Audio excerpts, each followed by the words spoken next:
The warehouse floor hums with the electric tension of a staged event. Cameras flash like lightning, exposing dust motes dancing in the sterile air of the Blackwell Logistics Center. Cynthia Blackwell glides through the aisles, her heels clicking a rhythm of absolute authority, narrating a script of perfection to the lens. But in the shadows of aisle 4, Miles Kerrigan stands frozen, a heavy pallet swaying dangerously above him. He isn't clumsy, he is exhausted, overworked, and invisible to the woman counting profits in the spotlight. Then, the cable snaps. The crash isn't just metal on concrete, it is the sound of a carefully constructed lie shattering. As silence chokes the room, Tessa Whitlock gasps from the sidelines, clutching a medical envelope that shouldn't exist. It isn't just a safety violation. It is the beginning of a war between blood and money. Watch closely, because the truth is already bleeding out. The tour lights blind Miles as the pallet smashes down. Dust clouds rise like smoke signals from the concrete floor. He coughs, waving his hands to clear the thick air. Cynthia freezes, her perfect smile cracking for a split second. The camera crew turns, hungry for the sudden, raw chaos. Miles looks up, meeting the eyes of the terrified investors. Is this the moment you would run or stand firm? Cynthia steps forward, her face hardening into a cold mask. She gestures sharply, silencing the murmurs of the gathered crowd. Incompetence, she hisses, loud enough for the microphones to catch. Miles straightens his back, his hands trembling with sudden adrenaline. He knows the safety checks were done hours ago, perfectly. Someone tampered with the rig, he feels it in his gut. Betrayal often comes from where you least expect to find it. Tessa stands near the exit, her heart hammering against ribs. She sees the sneer on the manager's face in the shadows. The envelope in her hand feels like it is burning skin. She knows Miles is meticulous, the best worker on the shift. This was a setup designed to break him on live TV. She takes a small step forward, then hesitates in fear. Would you risk your job to defend a stranger's honor?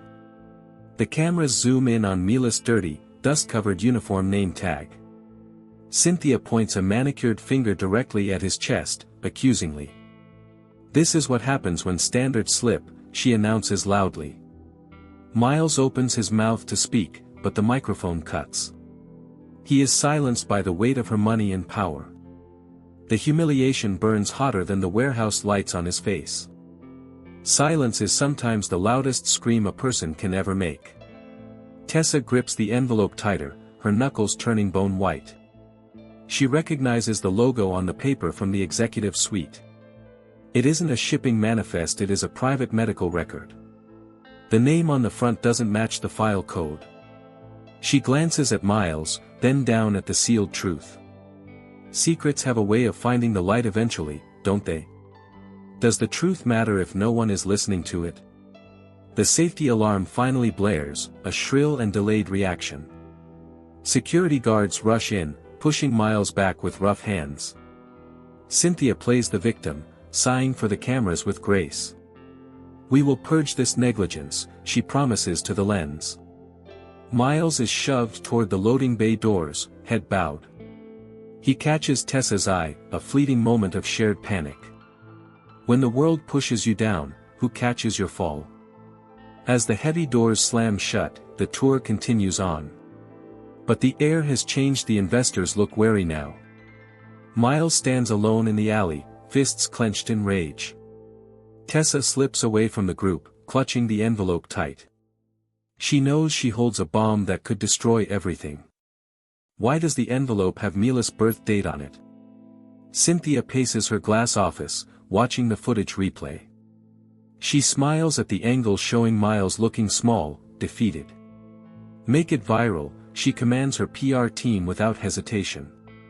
She wants him to be the face of failure today. It distracts from the dipping stock numbers and rumors. A scapegoat is always cheaper than fixing the real problem. Have you ever been blamed for something you didn't do? Miles sits on a crate outside, checking his phone screen. The video is already climbing, comments mocking his clumsy hands. He feels the heat of shame rising up his neck. He has worked here for 5 years without one error. This job pays for his sick mother's care facility bills. Losing it means losing her safety, her comfort, her life. What is the most you have ever sacrificed for family? Tessa hides in the bathroom stall, trembling hands opening paper. She slides the document out, reading the bold, black text. Paternity test subject Miles Kerrigan versus subject redacted. Her breath hitches as she sees the 99. 9 match confirmed. She knows who the redacted name belongs to, without doubt. It is the last person on earth anyone would suspect. Some secrets are too heavy for one person to carry. Cynthia's assistant knocks, looking pale and holding a tablet. The board is asking questions about the safety logs, ma'am. Cynthia waves her hand, dismissing the concern with a laugh. They will forget by tomorrow, just keep the video trending. She enjoys the cruelty, the absolute control over the narrative. She doesn't know a ghost from her past is surfacing. Power creates blindness that eventually leads to a hard fall. Miles stands up as his phone buzzes with a notification. It is a termination email, effective immediately, no severance pay. He kicks the crate, a guttural shout escaping his throat. He has nothing left to lose, and that makes him dangerous. He stares at the glass tower reflecting the sunset fire. He isn't just going to leave, he wants his answers. When you hit rock bottom, the only way is up. Tessa leaves the bathroom, tucking the envelope inside her blazer. She walks past the CEO's office, hearing Cynthia's cold laughter. She feels a surge of anger she has never felt. She bumps into the security chief, dropping her ID badge. He looks at her suspiciously, eyes lingering on her pocket. "Careful, Whitlock," he mutters, handing back the plastic card. "Do you trust your instincts when danger is standing close?" She hurries to the elevator, pressing the button for lobby. She needs to find Miles before he leaves the premises. The doors open, and she sees him through the glass. He is arguing with the guards at the front gate. She runs, the envelope pressing against her racing heart. She yells his name, her voice cutting through the wind. Miles turns, surprised to see the quiet receptionist running. "Wait!" Tessa gasps, skidding to a halt beside him. The guards step back, confused by her sudden, frantic intervention. "You can't leave yet," she whispers, grabbing his arm tight. Her touch is warm against the cold chill of evening. He sees a desperate urgency in her wide, brown eyes. "Who is the one person you trust with your life?" "I'm fired, Tessa. There is nothing left for me here." He tries to pull away, shame coloring his rough voice. She shakes her head, pulling him toward the side alley. "It's not about the job, Miles. It's about you." She checks over her shoulder, paranoid about the security cameras. They huddle in the shadow of a large delivery truck. Secrets require darkness to be shared safely and quietly. She pulls the envelope halfway out, showing him the header. "I found this in the outgoing mail pile by mistake." Miles squints at the paper, reading his own name there. "Why does the company have a DNA test on me?" Confusion replaces the anger in his tired, dark eyes. He never authorized any medical checks or genetic samples. "Have you ever felt like your life was a lie?" "Look at the date," Tessa points to the timestamp. "It was processed 3 days ago, rushed and highly confidential." "Cynthia ordered this personally," Tessa reveals, her voice shaking. Miles feels the ground shift beneath his work boots. Why would the CEO care about a night shift loader? A chill that has nothing to do with wind hits. Sometimes the questions are more dangerous than the answers. Suddenly, a spotlight sweeps across the brick wall above them. "Hey! You too! Clear the lot!" A guard shouts. Tessa shoves the paper deep into Mila's jacket pocket. "Read it later. Just don't let them take it." She pushes him toward the gate, stepping back into light. She is acting as a shield, protecting him from view. Bravery often looks like fear that refuses to run. Miles backs away, his hand clutching the hidden envelope. He looks at Tessa one last time, promising silently. He disappears into the city night, a ghost in motion. Tessa turns to the guard, putting on her customer smile. Just saying goodbye to a friend, she lies smoothly. The guard glares but lowers his flashlight, buying the act. How good are you at lying to protect someone? Inside the tower, Cynthia watches the perimeter feed monitors. She sees the interaction, her eyes narrowing into dangerous slits. Who is that girl speaking to him? She demands sharply. Her assistant scrambles to identify Tessa on the screen. Cynthia taps her fingers on the desk, a predatory rhythm. She senses a loose thread in her tapestry of lies. What happens when the hunter becomes the one being hunted? Miles sits in his small apartment, the envelope open. The paper shakes in his hands as he reads it. Probability of paternity 99.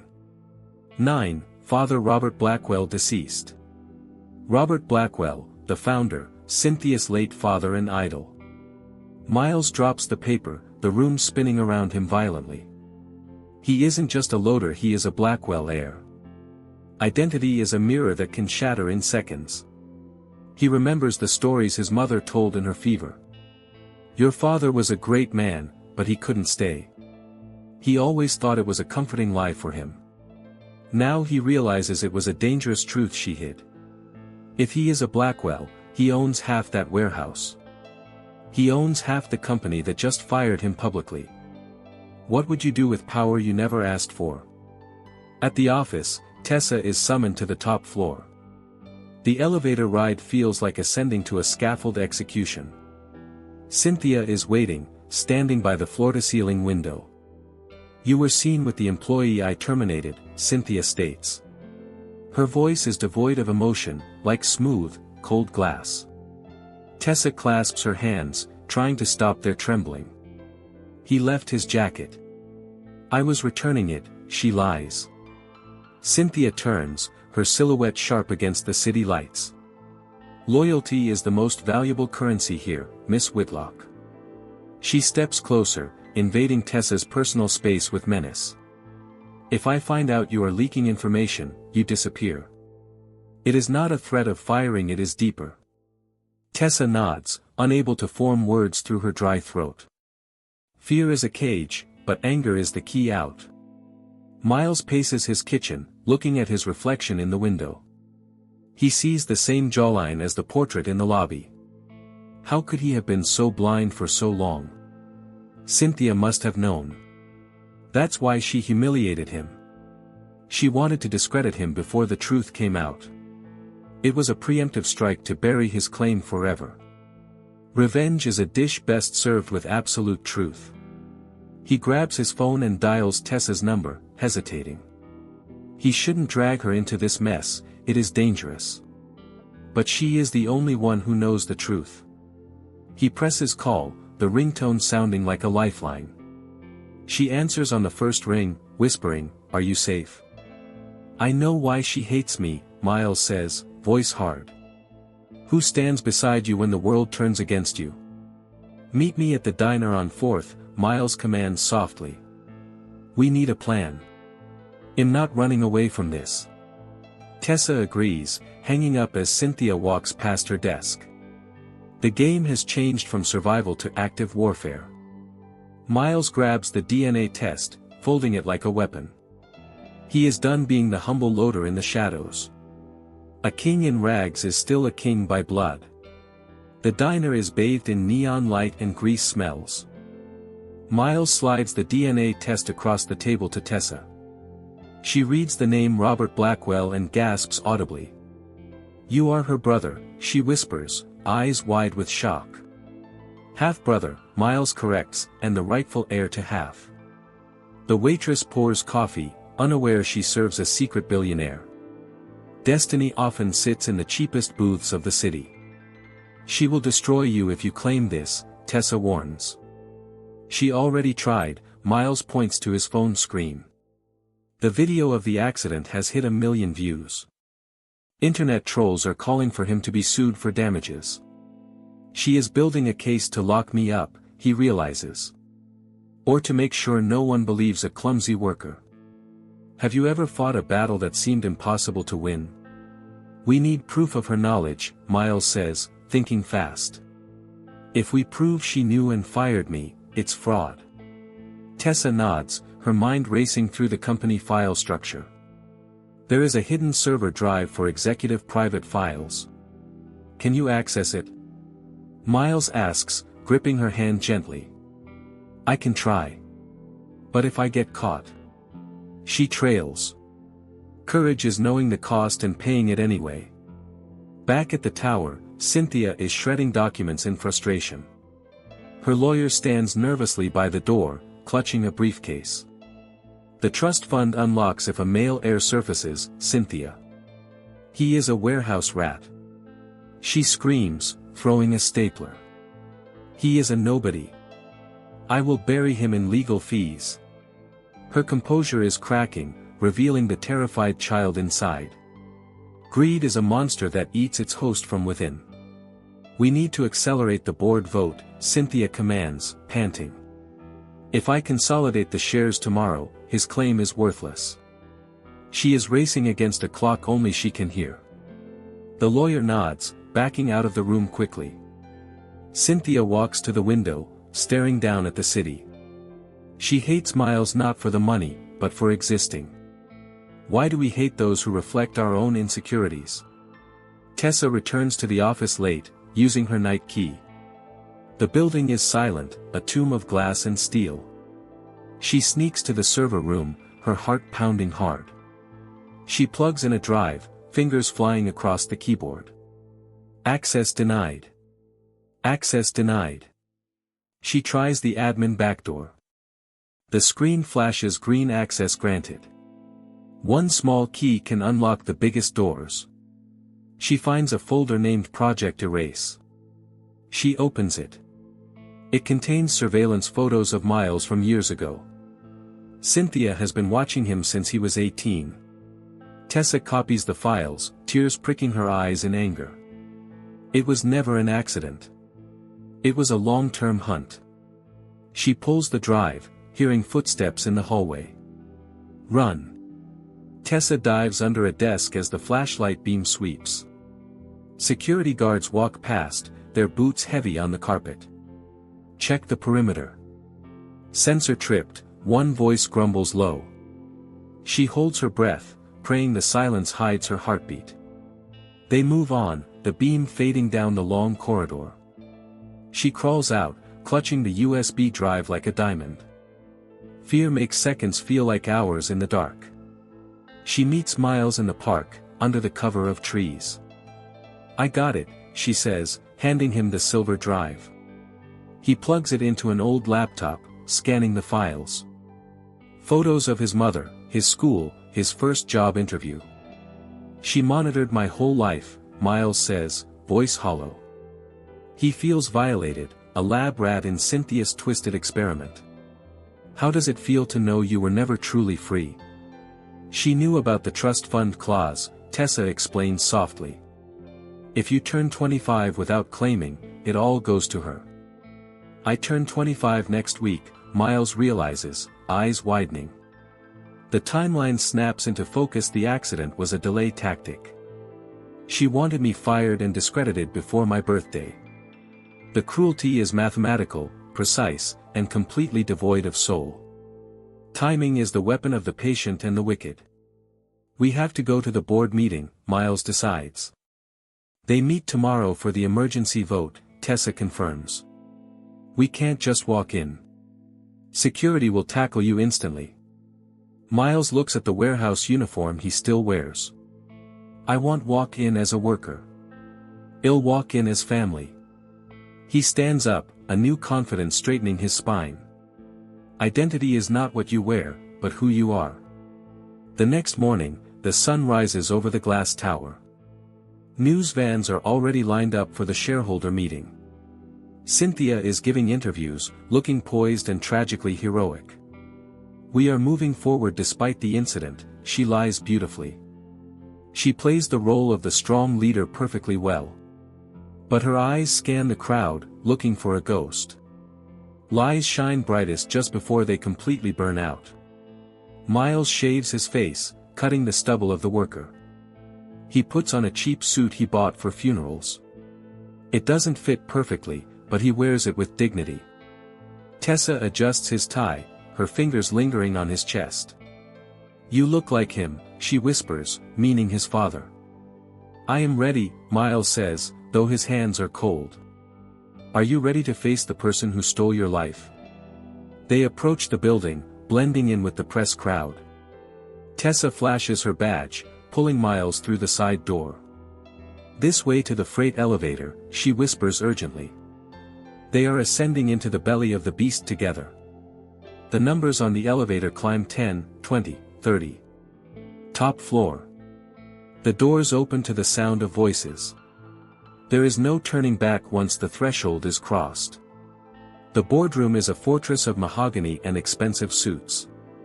Cynthia stands at the head, a projection of charts behind. "I move to consolidate the founder's shares immediately," she proposes. The board members nod, eager to stabilize the falling stock. "All in favor?" The chairman asks, raising his hand. "Objection," a voice rings out from the back doors. One word can stop a moving train if spoken right. Miles steps into the room, Tessa trailing behind him like armor. "Who let this man in?" Cynthia shrieks, losing her cool. "Security!" She screams, pointing a shaking finger at him. "I am a shareholder," Miles announces, voice steady and loud. He throws the DNA test onto the long mahogany table. It slides across the polished wood, stopping before the chairman. The truth has a weight that cannot be easily ignored. The chairman picks up the paper, adjusting his reading glasses. The room falls into a silence so deep it hurts. This is a certified paternity match," the chairman stammers. Cynthia lunges for the paper, but another member blocks her. "Sit down, Cynthia," a gray-haired investor commands sharply. The power dynamic shifts in the room instantly, visibly. Authority is an illusion that dissolves when truth arrives. "He is a fraud. He faked it." Cynthia yells desperately. "I have proof she knew," Miles says, plugging in the drive. The projector screen flickers, replacing charts with surveillance photos. Photos of Miles as a child, time-stamped by Blackwell Security. "She knew I was her brother. She tried to hide me." The board members gasp, turning their eyes to Cynthia. Shame is a spotlight that burns hotter than any fame. "This is corporate espionage," Cynthia hisses, cornered animal. "No, this is fiduciary negligence," the lawyer corrects her. "You withheld information about a primary heir from the board. That is grounds for immediate removal," the chairman states coldly. Cynthia looks around the room, seeing no allies left. Her empire is crumbling brick by brick in seconds. "What do you do when your fortress becomes your prison?" Miles looks at Cynthia, expecting to feel triumph or joy. Instead, he feels a strange, hollow pity for her.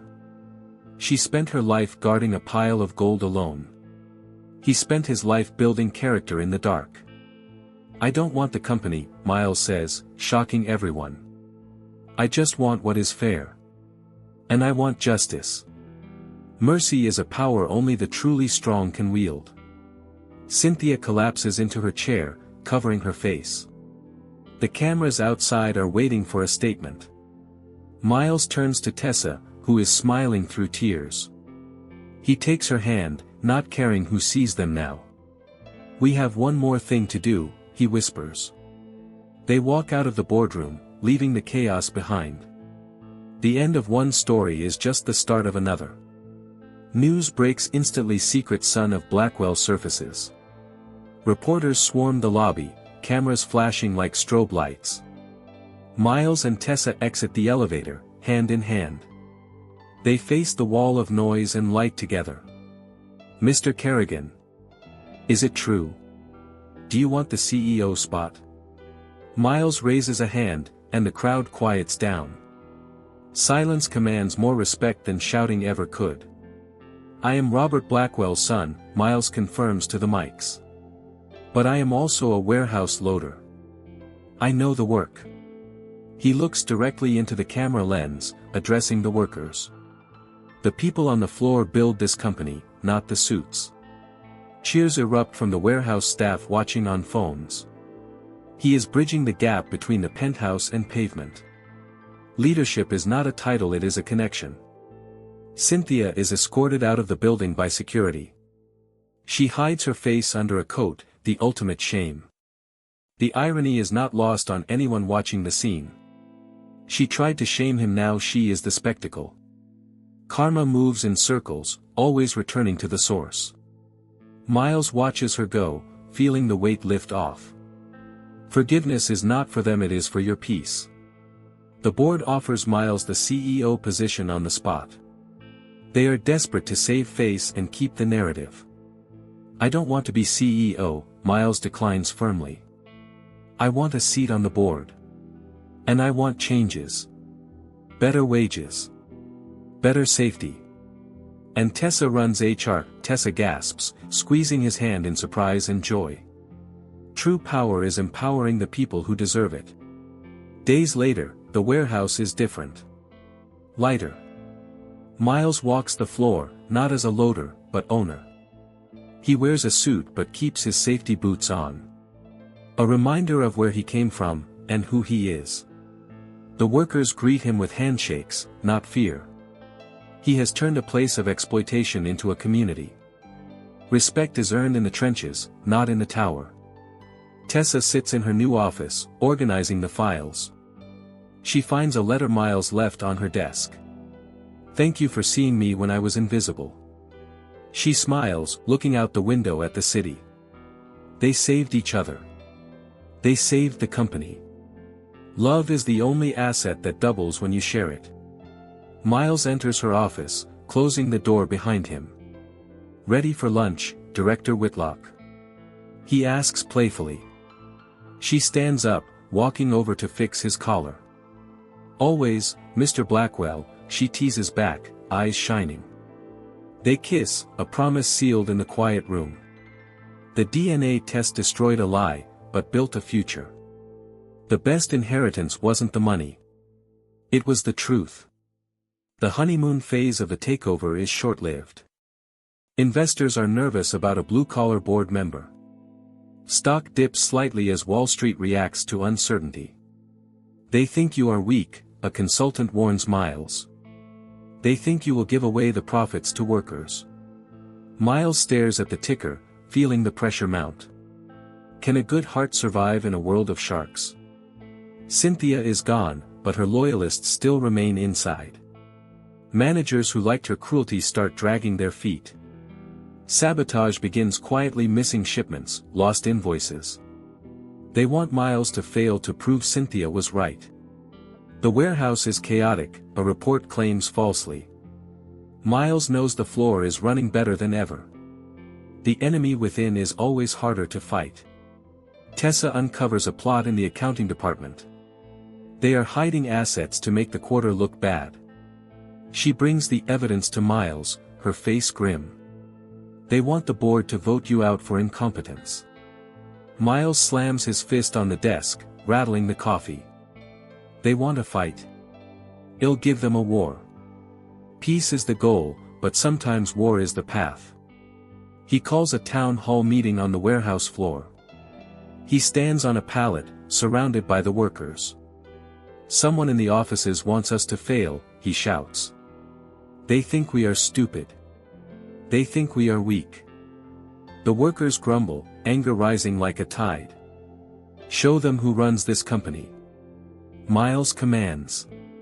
Unity is a force that no spreadsheet can calculate. The workers double their efforts, efficiency skyrocketing. They check every box, every label, with pride. The sabotage attempts fail against the wall of solidarity. Shipments go out faster than ever before in history. The numbers start to climb, defying the analyst predictions. Hard work is the only truth that cannot be faked. When the roots are strong, the tree cannot fall. Cynthia gives a secret interview to a tabloid blog. He is ruining my father's legacy, she cries fake tears. She is planning a lawsuit to contest the DNA test.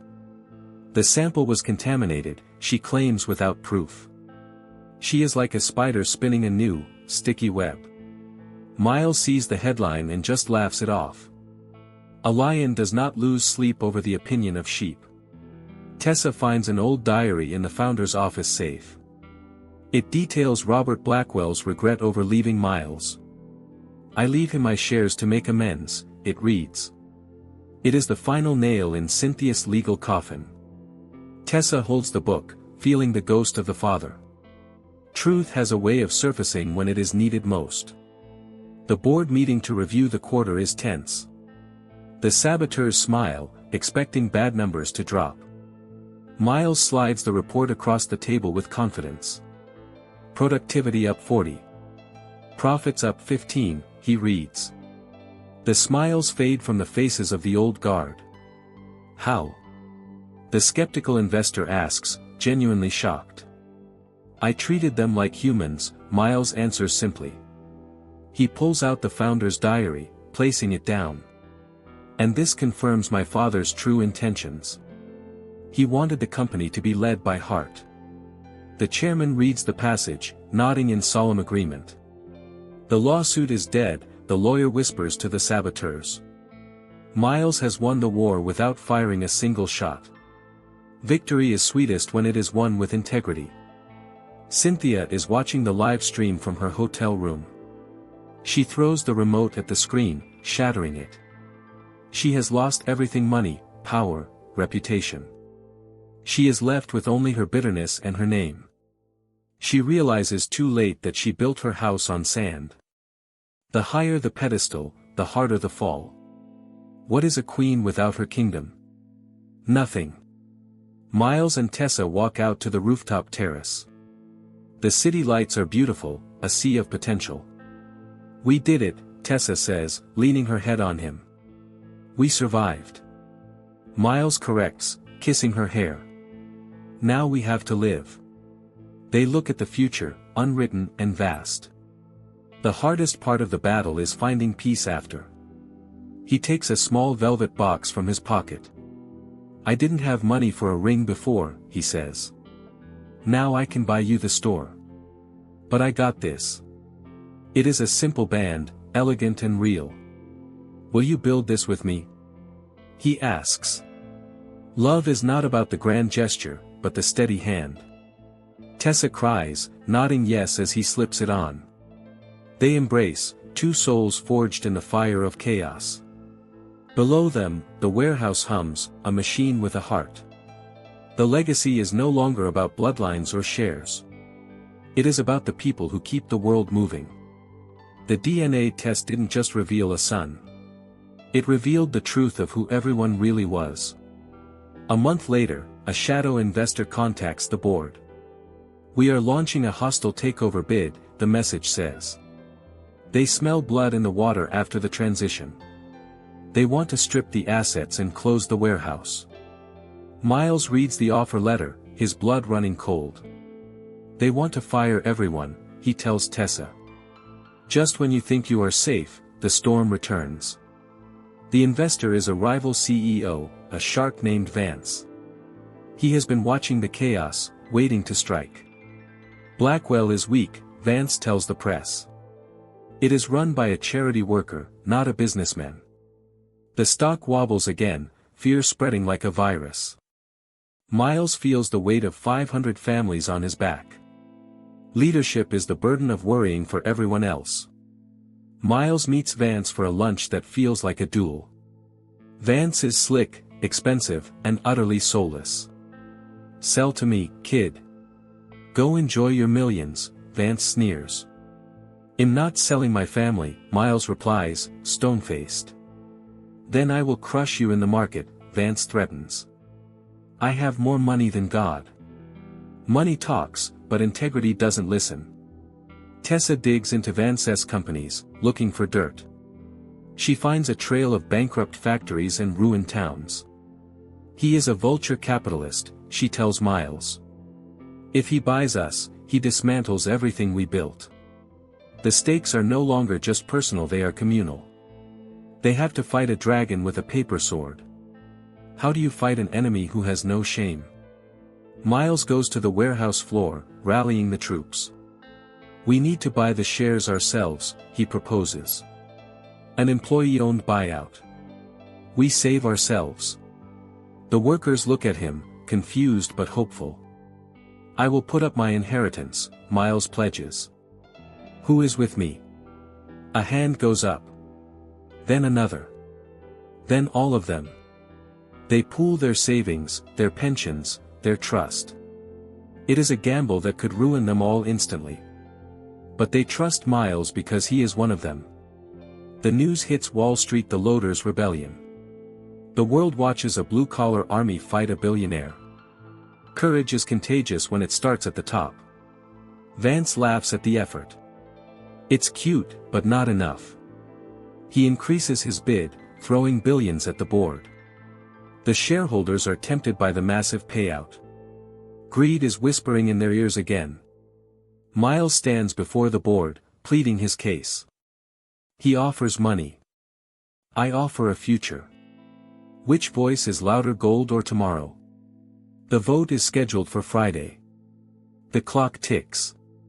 Vance launches a smear campaign against Tessa, the receptionist who sleeps her way to the top. The headlines are brutal, sexist, and completely false. Tessa reads them, tears streaming down her face. He is attacking you to hurt me, Miles realizes.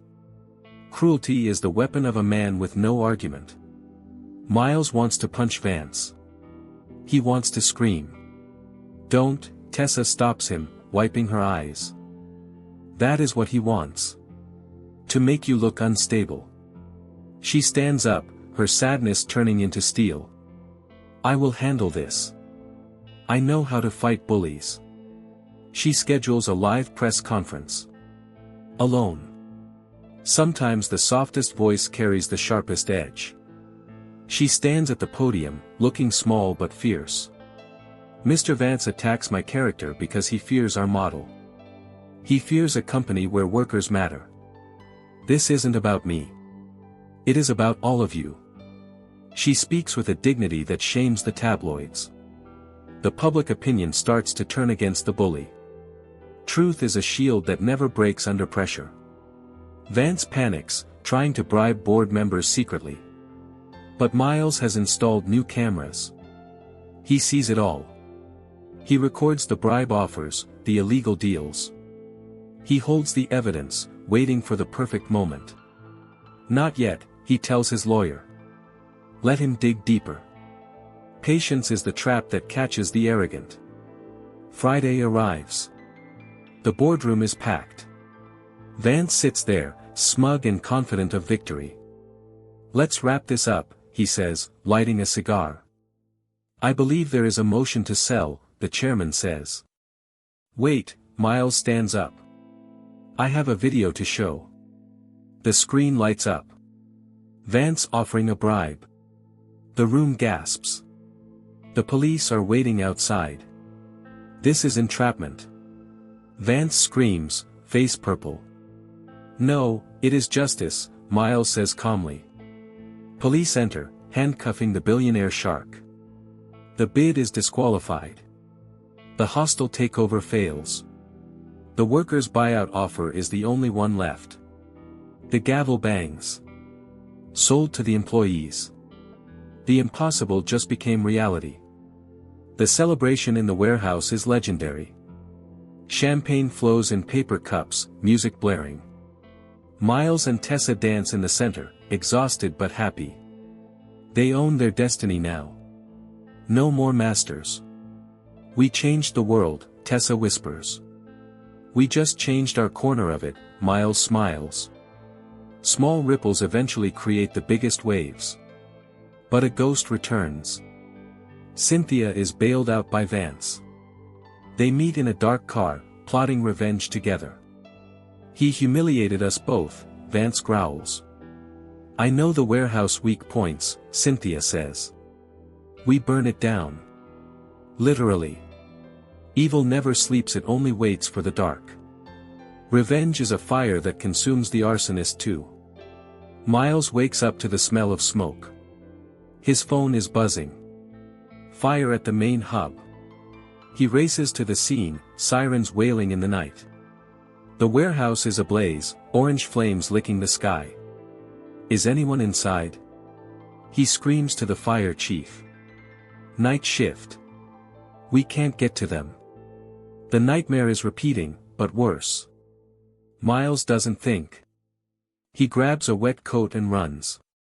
Miles, no. Tessa screams, held back by police. He disappears into the smoke, into the inferno. He knows the layout in the dark. He knows the shortcuts. He finds the trapped workers, guiding them out. Heroism is not a choice, it is an instinct. He gets the last one out, but a beam falls. He is trapped. The heat is unbearable. He thinks of Tessa. He thinks of his mother. Is this how it ends? He wonders. Then he sees a shadow. Someone else is there. Cynthia. She came to watch it burn but got trapped too. Fate has a twisted sense of humor. She is pinned, coughing, terrified. Miles could leave her. No one would blame him. She tried to ruin him. She burned his legacy. He looks at the exit, then at his sister. He groans and lifts the beam off her legs. Move! He screams, dragging her toward the light. Why do we save the ones who try to kill us? They burst out of the doors as the roof collapses.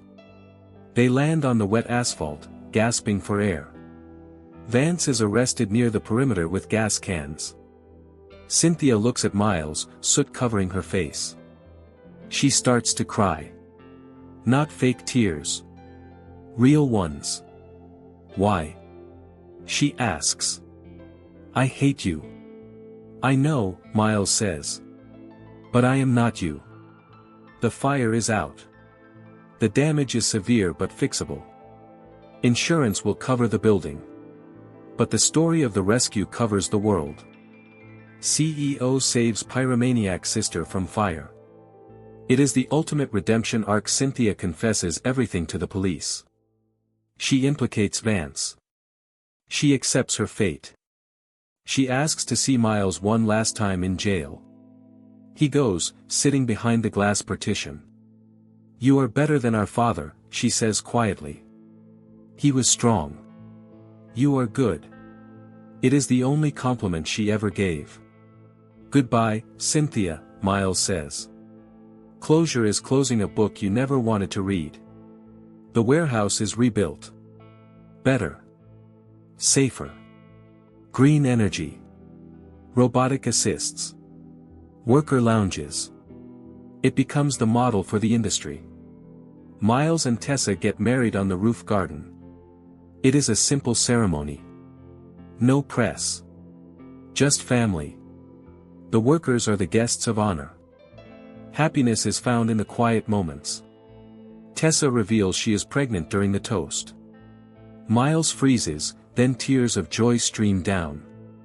A new generation of Blackwells. But this one will be raised with love, not greed. The cycle of trauma is finally broken. A father's job is to protect the future. They name the baby Robert, reclaiming the name. We will teach him to be a loader first, Miles jokes.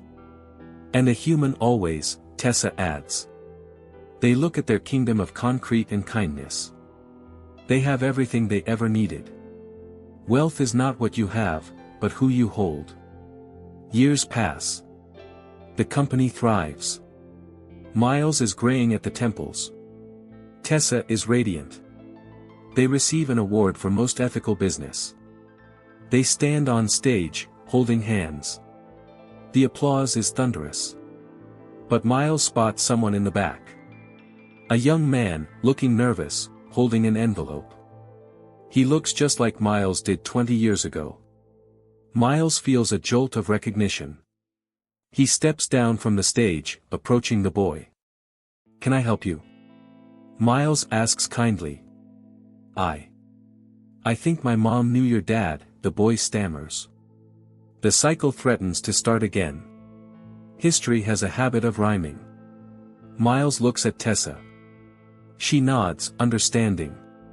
He doesn't call security. He doesn't run. "Come with us," Miles says, opening his arms. "Let's talk. We have room for everyone." He welcomes the stranger instead of fearing him. He has learned the lesson his father missed. Inclusion is the only way to stop the war. The boy is shocked. He expected a fight. He finds a family instead. It turns out he isn't a son, but a cousin. Another branch of the family left behind.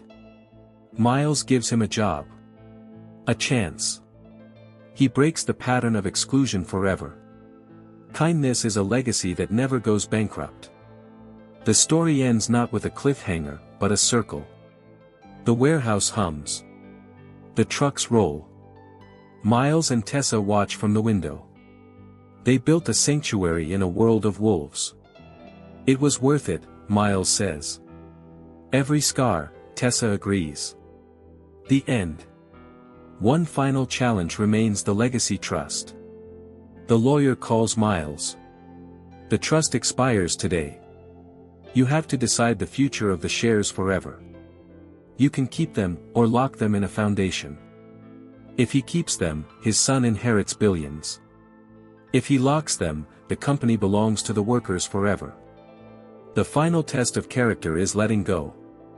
He looks at his son, playing on the rug. Does he want to burden him with billions? Or give him the freedom to build his own life? He looks at Tessa. She doesn't hesitate.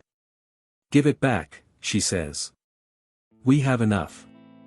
True wealth is knowing when you have enough. Miles signs the papers. The Blackwell Employee Trust is born. He is no longer the owner. He is just the CEO.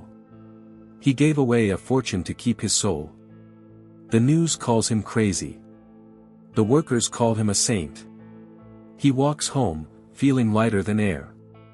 He is just Miles again. And that is the best title of all. He sits on his porch, watching the sunset. Tessa brings 2 beers. They clink bottles. "What now?" she asks. "Now, we just live," he says. "No more drama. No more tests. Just us." Peace is the ultimate prize of the war. The camera pulls back from the porch. Past the garden, past the city, to the warehouse. The lights are on. The work continues. A new loader drops a pallet. But this time, a manager rushes over to help. "You okay, son?" The culture has changed. The world has changed. Because one man stood up. Watch closely. You can change your world too. Miles Kerrigan didn't just survive the warehouse floor, he rewrote the rules of the game. From the crushing humiliation of a staged accident to the boardroom where he dismantled a dynasty, his journey wasn't about claiming a fortune, it was about reclaiming his dignity. He faced the sister who hated him, the system that used him, and the temptation that could have corrupted him. In the end, he chose justice over revenge, and people over profit. The DNA test proved who his father was, but his actions proved who he was. Now, the Blackwell Empire belongs to the hands that built it. But power is a restless energy. Even in the quiet, new shadows can form. Is the cycle truly broken, or is it just waiting for the next generation? If you believe in justice, hit that subscribe button. Share this story if you think the good guys should win more often. And don't go anywhere, the next file in the cabinet is already opening, and you won't believe whose name is on it. Turn on notifications. The truth never sleeps.